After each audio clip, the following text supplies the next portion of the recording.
Amin, amin. Puji Tuhan. Silakan duduk Bapak Ibu dan para pelayan altar.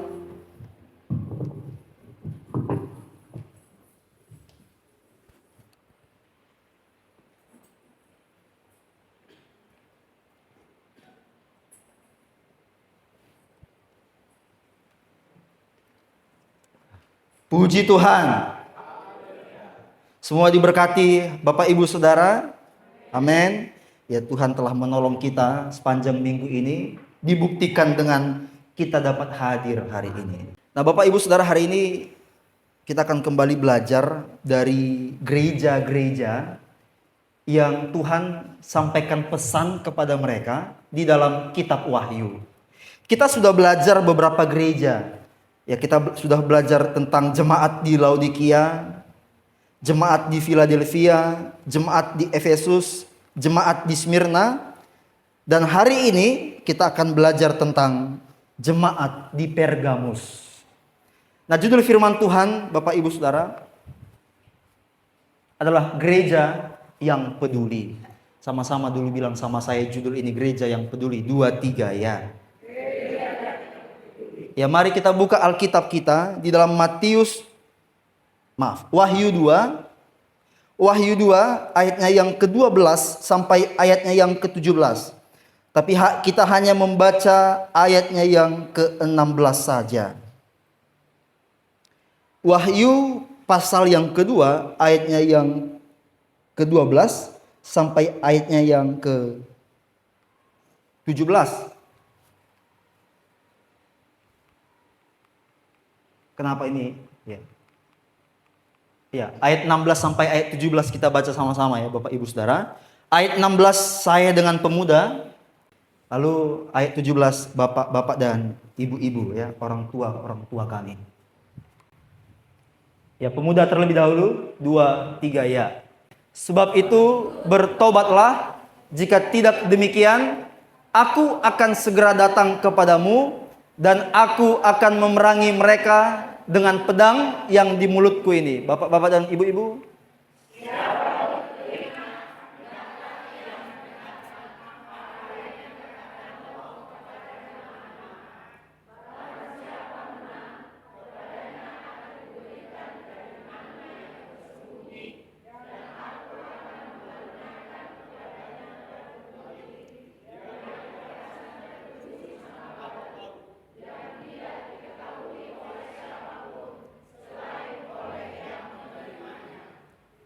Kami kalah lagi ya bapak-bapak dan ibu-ibu ya. Semoga bulan depan kami bisa menang dalam membaca firman Tuhan. Nah, pada ayat 16 di sana Yesus katakan, bertobatlah. Bertobatlah. Hal ini unik Bapak Ibu Saudara. Pesan Yesus ini unik. Yesus katakan bertobatlah itu bukan kepada kelompok jemaat yang bermasalah. Yesus katakan bertobatlah kepada kelompok jemaat yang tidak bermasalah. Ini beda Bapak Ibu Saudara. Yesus tidak katakan bertobatlah kepada orang yang bermasalah, enggak.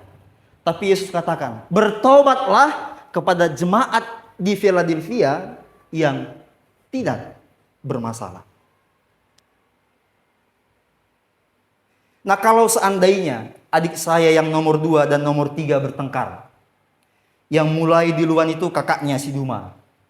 Duma bilang sama adiknya si Evan dengan ejaan, kutilang, kata si Duma.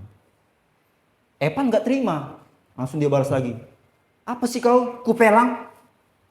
Tahu kupelang Bapak Ibu? Kurus pendek langsing. Terus pas Duma dengar kalimat si Evan, nangis si Duma. Nangis si Duma. Kau bilang pula aku kupelang. Lalu waktu itu pas situasi itu tiba-tiba saya naik ke pastori depan. Saya lihat Duma nangis. Karena kenapa kau? Dibilang si Evan kupelang sama aku. Apa rupanya kupelang? Kurus pendek langsing. Oh iya, mana si Evan? Kumarahilah si Evan. Nah, menurut Bapak Ibu Saudara, dalam konteks itu pas nggak kalau kumarahi si Evan? Enggak. Karena yang mulai si Duma. Apa bedanya kutilang sama kupelang? Kan hanya beda tinggi saja ya. Gak ada bedanya. Harusnya saya marahi si Duma. Walaupun dia yang nangis. Tapi saya marahi si Evan. Jadi seperti itulah kira-kira Yesus di sini. Yesus menegur jemaat-jemaat yang tidak bermasalah, Bapak Ibu Saudara. Yang tidak bermasalah. Nah, seruan Yesus itu didasari oleh apa yang terjadi di tengah-tengah jemaat di Pergamus, ya. Mari kita baca ayatnya yang ke-14 dan ayatnya yang ke-15. Kami malu ya kalau kami kalah lagi, karena itu supaya kami nggak kalah, kita baca sama-sama. 2, 3, iya. Tetapi aku mempunyai beberapa keberatan terhadap engkau. Di antaramu ada beberapa orang yang menganut ajaran Bileam, yang memberi nasihat kepada Balak untuk menyesatkan orang Israel, supaya mereka makan persembahan berhala dan berbuat zina. Demikian juga ada padamu orang-orang yang berpegang kepada ajaran pengikut Nikolaus. Ternyata Bapak Ibu Saudara, ada beberapa orang dari jemaat di Pergamus, mereka tetap beriman. Namun iman mereka adalah iman tanpa sebuah pemahaman yang benar akan firman Tuhan. Mereka mulai kompromi dengan praktik-praktik hidup penyembah-penyembah berhala yang beredar di Pergamus. Contohnya itu mengutip 1-2 teks Alkitab. Seakan-akan benar. Aku benar kok yang kubuat. Ini dasarnya ada teks Alkitab. Nah, itu. Tampaknya kan rohani. Bawa 1-2 teks Alkitab. Padahal sebenarnya pemahamannya salah. Jadi karena pemahamannya salah, maka praktiknya pun akan salah. Itulah yang terjadi di beberapa orang yang ada di jemaat Pergamus, Bapak Ibu Saudara. Mereka tetap ibadah, tetap memberi persembahan, dan juga tetap melayani, setia beribadah, setia ikut pertemuan-pertemuan komsel. Tapi tadi pemahaman mereka akan firman Tuhan itu keliru. Ya, keliru. Nah, jemaat-jemaat yang lain yang tahu hal itu, yang lihat jemaat-jemaat yang keliru tadi, Bapak Ibu Saudara, nggak peduli. Nggak peduli. Biar aja lah, yang penting hubunganku dengan Tuhan ku jaga. Biar aja lah. Udah biar aja, yang penting mereka nggak buat aku susah. Yang penting aku tetap buat yang terbaik kepada Tuhan. Biar aja orang-orang itu kayak gitu. Jemaat-jemaat itu yang lain tadi, Bapak Ibu Saudara, mengabaikan mereka. Mungkin mereka sudah coba kasih nasihat, teguran, menjenguk dan sebagainya. Tapi nggak ada perubahan, dan akhirnya mereka menyerah, Bapak Ibu Saudara. Akhirnya ya udahlah, sukamu lah, terserahmu lah. Dibiarkan. Nggak peduli. Nah, Bapak Ibu Saudara, di hadapan Tuhan kita nggak bisa mengganti kepedulian dengan sebuah kesetiaan, pelayanan, bahkan persembahan kita. Nah, saya mengutip sebuah perkataan hamba Tuhan yang tidak dikenal oleh banyak orang, yaitu saya. Ya. Kepedulian secara tidak langsung adalah sebuah pernyataan bahwa Yesus layak untuk ditinggikan dan dimuliakan dalam hidup seseorang. Ketika kita peduli terhadap seseorang, kita sedang menyatakan, Yesus itu layak dimuliakan, layak ditinggikan. Wajib kau mengikut Yesus. Kita secara tidak langsung menyatakan hal itu, Bapak Ibu Saudara, ketika kita peduli. Jemaat di Pergamus sebenarnya sudah memperlihatkan bahwa Tuhan itu layak ditinggikan, layak disembah. Namun tidak dipraktikkan melalui sebuah kepedulian, Bapak Ibu Saudara, tapi dengan sebuah kesetiaan. Dan ini mengingatkan kita bahwa kepedulian itu harus didasari kesetiaan. Ya. Kepedulian harus didasari sebuah kesetiaan. Perhatikan ayatnya yang ke-13. Aku tahu di mana engkau diam, yaitu di sana, di tempat tahta iblis. Dan engkau berpegang kepada namaku, dan engkau tidak menyangkal imanmu kepadaku, juga tidak pada zaman Antipas, saksiku yang setia kepadaku, yang dibunuh di hadapan kamu, di mana iblis diam. Ini adalah bukti kesetiaan seluruh jemaat di Pergamus. Ini hampir mirip dengan jemaat di Smyrna, jemaat Philadelphia, Bapak Ibu Saudara. Jemaat, seluruh orang-orang yang ada di Pergamus yang percaya itu setia. Imannya tetap mereka pegang. Meskipun mereka berada di lingkungan yang tidak bersahabat, atau berada di lingkungan yang bertolak belakang dengan apa yang mereka percayai. Itulah di sini dengan yang dimaksud dengan diam di tempat iblis bertahta. Tahta itu kan Bapak Ibu Saudara bicara tentang pengaruh. Tahta itu kan bicara tentang kekuasaan. Jadi tahta iblis artinya pengaruh iblis begitu besar di kota Pergamus. Pengaruh iblis begitu besar di kota Pergamus. Itulah alasan Yesus mengatakan, di tempat kamu berada, iblis itu bertahta. Alasan Yesus mengatakan seperti itu Bapak Ibu Saudara, karena kota Pergamus adalah pusat penyembahan terhadap kaisar Romawi di Asia. Jadi orang-orang yang di Asia itu kalau beribadah atau acara-acara keagamaan kaisar, kumpulnya itu di Pergamus. Jadi Pergamus ini tempat beredarnya penyembahan berhala. Berarti segala sesuatu namanya juga pusat ya. Kalau namanya pusat Bapak Ibu Saudara, yang ada di situ pasti semuanya terkait dengan penyembahan berhala. Terkait dan seluruhnya mendukung ibadah kepada kaisar. Namanya juga pusat. Kalau Bapak Ibu Saudara mau beli HP, jangan datang ke Merak Jingga. Merak Jingga itu laptop dan elektronik sebagainya. Kalau mau beli HP datang ke mana? Millennium misalnya dan sebagainya. Itu artinya pusat Bapak Ibu Saudara. Ya, kalau mau cari sepatu jangan ke Merak Jingga, ke Sambu. Itu kan artinya pusat. Segala sesuatu di situ mendukung penyembahan itu. Segala sesuatu di situ terkait erat dengan hal-hal penyembahan itu. Sama seperti di Merak Jingga. Semua yang ada di situ terkait erat dengan laptop. Tapi kalau kita datang ke situ mau cari terkait dengan HP, nggak ada. Bukan di situ pusatnya. Jadi Bapak Ibu Saudara, kalau kita bahasakan menyembah itu kan artinya kita mengikut sesuatu. Nah, orang yang mengikut kaisar, pasti kalau mirip dengan kaisar, itu artinya suatu kebanggaan. Nah, gimana waktu itu kehidupan kaisar? Kaisar waktu itu membunuh. Yang kedua, kaisar bebas tidur dengan banyak perempuan-perempuan. Berzina maksudnya. Jadi artinya di kota itu makin mirip mereka dengan kaisar, makin bangga. Bangganya bukan main. Ada yang mereka bunuh, itu luar biasa. Aku mirip dengan yang kusembah. Banyak mereka berzina, banyak perempuan yang mereka tiduri, khususnya laki-laki. Ini suatu kebanggaan. Aku mirip dengan kaisar yang kusembah. Itu artinya menyembah seseorang atau menyembah seorang pribadi. Kalau kita menyembah Yesus, kita mirip siapa? Harusnya mirip Yesus.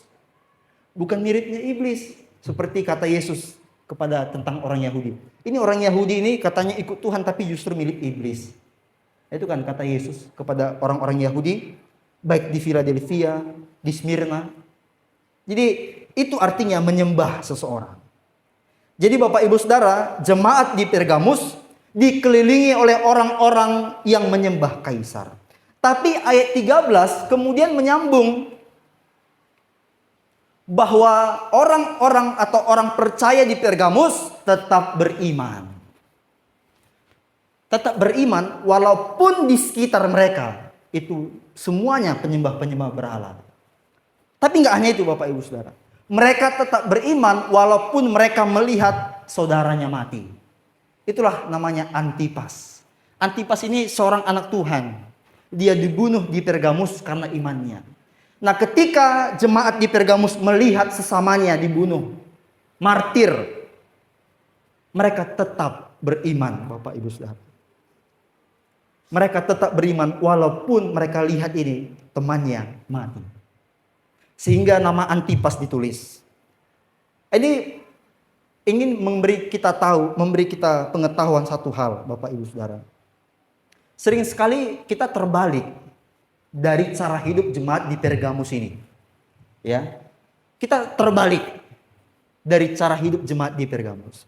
Jika saya bertanya kepada Bapak Ibu Saudara, apa yang kita rasakan atau apa yang Bapak Ibu Saudara akan lakukan ketika melihat orang lain berbuat sesuatu kepada Tuhan? Apa yang akan Bapak Ibu Saudara lakukan? Ini misalnya ada satu jemaat Tuhan. Waktu memberinya luar biasa. Apa kira-kira di pikiran Bapak Ibu? Atau apa yang akan mau Bapak Ibu lakukan ketika melihat ada anak Tuhan seperti itu? Kita biasanya nggak peduli. Tapi waktu ada anak Tuhan yang, misalnya ini Bapak Ibu Saudara, tiba-tiba pindah gereja misalnya. Ada pula yang ngikut. Nah, hal-hal kayak gitu kita ngikut. Hal-hal yang tidak sesuai dengan kehendak Tuhan kita ikuti. Tapi waktu sesuatu yang terkait dengan respon seseorang kepada Tuhan dalam imannya, kita nggak mau ikut. Tapi beda dengan jemaat di Pergamus.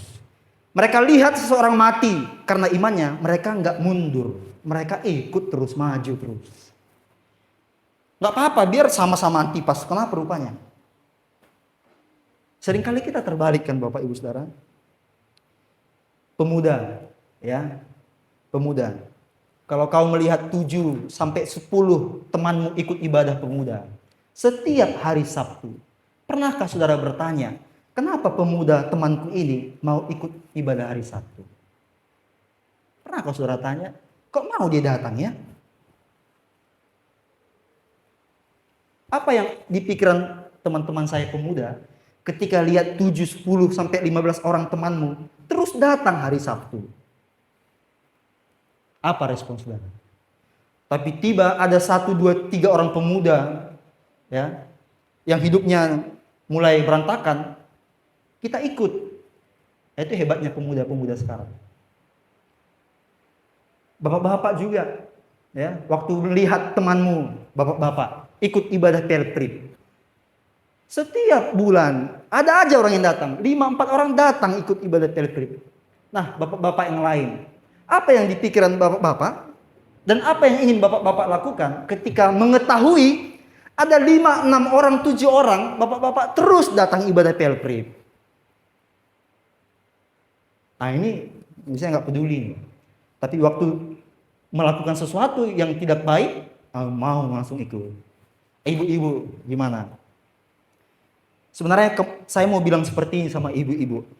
Karena saya sudah siapkan, sudah selesai kemarin hari Jumat menyampaikan menyusun firman Tuhan ini. Saya mau katakan gini, ibu-ibu, waktu lihat Pelnap, Pelprap, Pelprip buat ibadah rutin, ibu-ibu responnya apa? Ini kan wadah ini ya. Ibu-ibu, saya baru, tapi waktu saya sudah selesai, hari Jumat kemarin malam-malam ada pula ibadah ibu-ibu. Tapi saya mau tetap bilang, ibu-ibu apa responnya? Waktu Pelnap, ini kan wadah ini. Pelprap juga wadah. Pelprip juga wadah. Saya tidak mengetahui apa yang dipikiran ibu-ibu ketika melihat Pelprip buat ibadah rutin. Pelprap buat ibadah rutin. Pelnap buat ibadah rutin. Apa respon ibu-ibu? Jangan waktu kita mau masak-masak baru kita semangat ibu-ibu ya. Tapi waktu lihat wadah-wadah yang lain buat ibadah, kita nggak mau buat. Ya, mari, ini yang harus kita contoh dari jemaat di Pergamus. Waktu Antipas dibunuh karena imannya, mereka nggak mundur. Oke, kuikuti, maju mereka. Ini salah satu pujian Tuhan kepada jemaat di Pergamus, Bapak Ibu Saudara ya. Jadi jangan kita terbalik. Waktu kita lihat teman kita buat sesuatu kepada Tuhannya, buat sesuatu sebagaimana yang pantas untuk Tuhannya, kita harus ikuti. Amin Bapak Ibu Saudara. Kita harus ikuti. Ya. Tapi herannya kita seringkali beda ya. Waktu suami kita nggak ibadah, kita ikut nggak ibadah. Istri kita nggak ibadah, kita ikut nggak ibadah. Anak-anak kita malas ibadah, kita juga malas ibadah. Itu yang kita ikuti. tapi tidak dengan jemaat di Pergamus. Nah, walaupun Bapak Ibu Saudara mereka tidak mundur, jemaat di Pergamus tetap setia kepada Tuhan. Kesetiaan mereka tidak meniadakan teguran Tuhan. Kesetiaan mereka tidak meniadakan teguran Tuhan. Nah, mari kembali kita baca ayatnya yang ke-16. 2, 3, iya. Sebab itu bertobatlah, jika tidak demikian aku akan segera datang kepadamu dan aku akan memerangi mereka dengan pedang yang di mulutku ini. Nah, Yesus katakan, jika tidak demikian aku akan segera datang kepadamu. Mu ini adalah jemaat di Pergamus. Aku akan datang kepadamu dan aku akan memerangi mereka. Nah, mereka ini kan berarti orang-orang yang tadi saya bilang, yang mengambil firman Tuhan untuk melakukan yang salah. Jadi Yesus tidak katakan, aku akan datang kepada mereka. Enggak gitu Yesus bilang. Beda ya Bapak Ibu Saudara ya. Aku akan datang kepadamu. Dan aku akan memerangi mereka. Tapi Yesus terlebih dahulu akan datang kepadamu. Nah, mu di sini adalah mereka yang setia tadi. Tapi perlu Bapak Ibu Saudara juga ketahui, jemaat-jemaat yang tadi saya katakan punya pemikiran firman Tuhan yang salah tadi juga setia. Mereka juga setia. Waktu mereka lihat Antipas mati, mereka nggak mundur imannya. Tapi masalahnya yang salah dari orang-orang itu tadi adalah mereka tidak mengetahui firman Tuhan dengan baik dan benar. Nah, jemaat-jemaat yang tidak mengikut orang-orang seperti itu justru nggak peduli. Justru nggak peduli. Nah, ketika Yesus katakan bertobatlah, itu berarti Bapak Ibu Saudara, membiarkan orang lain hidup dalam kesesatan adalah sebuah dosa. Dan celakalah orang yang mengetahui sesamanya tidak hidup dalam kebenaran firman Tuhan, namun membiarkannya. Namun mengabaikannya. Nah, waktu saya praktek pelayanan di Jakarta, saya punya seorang teman sepelayanan, Bapak Ibu Saudara. Mungkin saya pernah cerita, tapi pasti Bapak Ibu Saudara lupa karena sudah lama juga ya. Nah, lalu saya lupa bagaimana awal mulanya waktu itu. Dia katakan kepada saya tiba-tiba nanya tentang persepuluhan Bapak Ibu Saudara ya. Lalu dia tanya kepada saya, "Mos, persepuluhanku selama ini kukasih kepada saudaraku. Kira-kira gimana menurutmu?" Ini anak Tuhan, hamba Tuhan, udah sekolah Alkitab. Tapi dia katakan sama saya, "Selama ini persepuluhanku kukasih kepada saudaraku. Gimana menurutmu?" Sebelum saya jawab, dalam hati saya, dia tanya seperti itu, pasti dia ingin cari pembelaan atas tindakannya yang salah. Lalu saya jawab, waktu kita memberi kepada seseorang, itu namanya apa? Bantuan, pemberian. Itu bukan persepuluhan. Persepuluhan itu kan yang kita terima, kita kasih ke Tuhan. Jadi Bapak Ibu, itu kami masuk sama-sama bulan 8. Dia nanya sama saya seperti itu bulan 3 tahun depannya. Berarti sudah berapa bulan dia seperti itu? Sudah lama dia seperti itu. Baru dia tanya sama saya, "Oh iya Mos, berarti salah lah aku ya." Sejak saat itu berubahlah dia. Karena kami pun pengerja Bapak Ibu Saudara kasih persepuluhan. Lalu juga Bapak Ibu Saudara, pernah seseorang nanya kepada saya tentang ibadah online. Boleh nggak ibadah online? Boleh Bapak Ibu Saudara ya. Namun seringkali dalam praktiknya, ibadah online itu kita buat sama dengan nonton online. Apa bedanya ibadah dan nonton? Ibadah gak bisa sendiri, Bapak Ibu Saudara. Dalam konteks ini ya, dalam konteks ibadah online-nya, dalam konteks menggantikan ibadah hari Minggu. Gak bisa sendirian. Jadi waktu kita ibadah, kita harus punya teman. Nah, karena ibadah itu kan bukan tentang persekutuan kita dengan Tuhan, tapi persekutuan kita dengan sesama. Kita menguatkan sesama. Nah, jadi waktu Bapak Ibu Saudara mungkin pernah ibadah online, menganggap ibadah online, padahal sebenarnya nonton online. Duduk, minum kopi. Nah kalau ada teman kan jadi saksi nih. Yang satu kalau temannya berdiri, ini kan nggak mungkin tetap duduk minum kopi kan? Pasti ikut berdiri. Berdoa, kalau yang satu berdoa, ini kan nggak mungkin nggak berdoa. Artinya ibadah online bisa kalau Bapak Ibu Saudara punya teman. Kalau sendirian namanya nonton online. Jadi nggak bisa menggantikan ibadah online itu Bapak Ibu Saudara. Nggak bisa menggantikan ibadah raya, ibadah minggu ini. Nah gimana waktu itu, waktu COVID? Bapak Ibu ikut ibadah online gereja kita sendiri atau sama suami atau sama anak-anak. Jadi Bapak Ibu Saudara, ketika kita mengabaikan, membiarkan orang-orang memiliki pemahaman yang keliru, tentu itu akan berdampak pada praktik yang keliru. Maka penghakiman daripada Tuhan itu tidak akan dapat terhindar, ya. Kita tidak akan terhindar dari penghakiman Tuhan yang akan datang kepada kita. Kepedulian itu mencegah penghakiman Tuhan, Bapak Ibu Saudara. Makanya tadi di ayat 16 Yesus katakan, bertobatlah, kalau enggak aku datang samamu.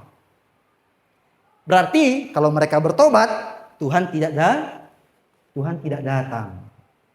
Bertobatlah, kalau enggak aku akan datang kepadamu. Kalau sudah Tuhan yang datang, Bapak Ibu Saudara, perkara besar pasti terjadi. Amin Bapak Ibu Saudara. Bukan hanya tentang apa yang sanggup Tuhan lakukan, menolong kita, dia lakukan perkara besar. Waktu itu kita membangun gereja, Tuhan lakukan perkara besar. Itu artinya Tuhan datang dan Tuhan sudah tolong kita. Tapi dalam hal penghakiman pun, waktu Tuhan datang, pasti sesuatu yang besar akan terjadi. Jadi kepedulian itu mencegah penghakiman Tuhan. Nah saya baru-baru ini belajar mata kuliah manajemen organisasi Bapak Ibu Saudara. Lalu dosen saya katakan seperti ini. Kalau ada masalah, jangan dibiarkan. Selesaikan. Kalau tidak, masalah itu akan semakin besar. Kalau masalahnya semakin besar, maka penyelesaiannya pasti akan semakin sulit. Makanya waktu ada masalah sekecil apapun, sebagai seorang anak Tuhan harus langsung selesaikan. Sebagai seorang pemimpin rayon, pemimpin wadah, langsung selesaikan. Kalau enggak, ini makin besar ini. Dia pertama tadi sendirian. Makin lama karena kita biarkan masalah ini, punya teman 2 orang, jadi 2. Punya teman jadi 3. Punya teman jadi 4. Ini kan makin besar. Menyelesaikannya pun makin susah karena makin banyak yang terlibat. Jadi artinya ketika semakin besar, maka masalah itu akan semakin sulit. Nah, gereja, orang percaya tidak dapat mengabaikan, tidak dapat membiarkan orang lain yang memiliki pemahaman yang keliru. Sebab ini akan berdampak besar. Baik dalam gereja, baik dalam komunitas itu, maupun dalam hidupnya pribadi. Akan punya dampak besar. Kalau dia terus kita biarkan salah, dan salah. Ya bapak-bapak dan ibu-ibu, jangan biarkan anakmu punya pemahaman yang salah tentang firman Tuhan. Amin bapak-bapak dan ibu-ibu. Kalau kita lihat dia salah, kita dekati mereka. Kita kasih tahu firman Tuhan. Anak-anak juga sama ya, pemuda juga sama. Kita buat ibadah hari Jumat, ibadah hari Sabtu. Itu tujuan saya salah satu agar pemuda juga punya pemahaman yang benar. Agar ketika orang tuanya salah, orang tua bisa salah nggak Bapak Ibu Saudara? Agar ketika orang tuanya salah, pemuda ingatkan mama bapaknya. Nggak gitu loh mak, kata firman Tuhan. Kalau orang tua kita melawan, waktu saudara ngomong kayak gitu, itu urusan Tuhan dengan orang tua saudara. Nah kalau sudah Tuhan yang berurusan, seperti yang saya katakan tadi, sesuatu yang besar pasti terjadi. Nah kepedulian mencegah penghakiman. Ya, jangan sampai Tuhan yang mendatangi orang-orang yang salah. Jemaat-jemaat GPD Kasih Bapa yang salah. Jangan sampai mereka didatangi oleh Tuhan, Bapak Ibu Saudara. Jika sudah Tuhan yang mendatangi teman-teman kita itu tadi, saudara kita itu tadi, keluarga kita itu tadi, maka dipastikan kesempatan mereka untuk dipakai Tuhan tidak akan ada lagi. Ya. Bapak Ibu Saudara, milikilah rasa syukur ketika Bapak Ibu Saudara ditegur, dinasehati. Mungkin dinasehati oleh pemimpin komsel, pengurus wadah, atau mungkin melalui hamba Tuhan, Bapak dan Ibu Gembala. Waktu mereka masih nasihat, kenapa nggak ibadah? Kamu mulai melupakan Tuhan ini ya. Nasihat-nasihat seperti ini mungkin kedengaran biasa saja, tapi sebenarnya Bapak dan Ibu Gembala sedang mencegah penghakiman Tuhan yang besar dalam hidup saya dan saudara. Mungkin kecil. Pengurus komsel mungkin, kemana semalam? Nanti ibadah ya. Jadi kita tampak ini, nasihat-nasihat, teguran-teguran atau ajakan-ajakan yang biasa.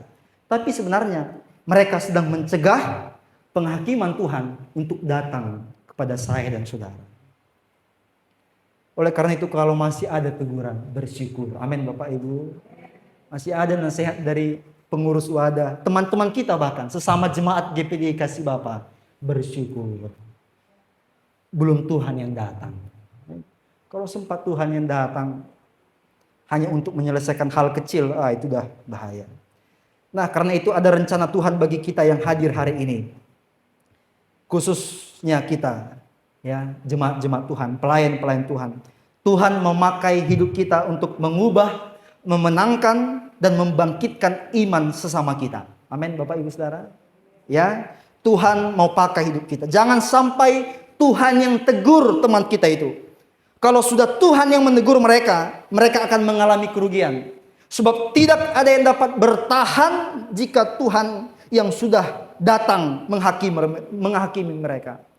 Tidak hanya mereka Bapak Ibu Saudara, kita pun. Kalau Tuhan sudah yang datang kepada mereka, itu artinya kita pun rugi. Kenapa kita rugi? Karena kita tidak jadi saksi untuk orang itu. Tuhan mau pakai kita, tapi Tuhan tidak pakai kita. Kita yang rugi. Makanya Tuhan bilang, aku akan datang kepadamu.